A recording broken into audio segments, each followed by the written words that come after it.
நான் வழக்கமாக சொல்கிற மாதிரி ஒரே ஒரு குட்டி கதை ஒன்று சொல்லிட்டு ஓடி போயிடுறேன்.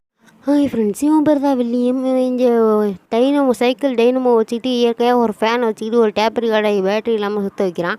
அங்கே உள்ள நல்லா சந்தோஷப்படுறாங்க. இதை அவங்க அப்பாட்ட எடுத்து போய் காமிக்கிறப்ப, இதோட பெருசாக ஒன்று இருந்தீங்கன்னா, உங்கள் சைக்கிள் இருந்தீங்கன்னா இதோட பெருசாக ஒரு விண்மில் மாரி செஞ்சு நம்ம ஊருக்கு தண்ணி கொண்டு வரான்ப்பா அப்படின்னு சொல்கிறான். நம்ம ஊரோட சொத்து அதுதான்னு சொல்லிட்டு அவங்க அப்பாவும் அவனையும் வில்லியமே அடிச்சு போட்டு அவன் ப்ராஜெக்டையும் முடிச்சிடறாரு. இவங்க ஊரில் ரொம்ப பஞ்சமாக இருக்குது. என்னென்னா இவங்க ஒரு ஆப்பிரிக்கா விவசாய குடும்பம். இவங்க ஊரில் எல்லாத்துக்கும் பஞ்சம் வந்து எல்லோரும் ஒரு வேளை சாப்பிட்ற அளவுக்கு தான் வந்திருக்காங்க. ரொம்ப பஞ்சத்தில் வந்துட்டு இருக்கிறப்ப நான் வில்லியம் வந்து ஒரு கிராமத்துக்காக என்னாச்சும் ஒன்று செய்யணும்னு வெயிட் பண்ணுறான். அவங்க அம்மாட்ட அந்த மாதிரி சொல்கிறப்ப அவங்க அம்மாவும் நம்ம பையன் மட்டும்தாங்க இருக்கான், நம்ம பையனுக்கு தாங்கன்னு சொல்கிறப்ப அவங்க அப்பாவும் அழுதுடுறாங்க. சரி பையன்ட்டு பேசிக்கிட்டு இந்த சைக்கிள் எடுத்துக்கோ அப்படின்னு சொல்கிறாங்க. அவங்க ஊர் மக்கள்லாம் டிஸ்மேண்ட் பண்ணி ஒரு விண்மில் மாரி செய்கிறாங்க. அதை செஞ்சுட்டு எல்லாத்தையும் கட்டி வயலை ரெடி பண்ணிகிட்டு இருக்கிறப்ப விண்மில் சுற்ற ஆரம்பிக்குது. ஆனால் மோட்ரு சுற்றலன்னு எல்லோரும் பார்க்குறாங்க. ஆனால் மோட்ரு சுற்ற ஆரம்பித்து தண்ணிலாம் வந்துடுது.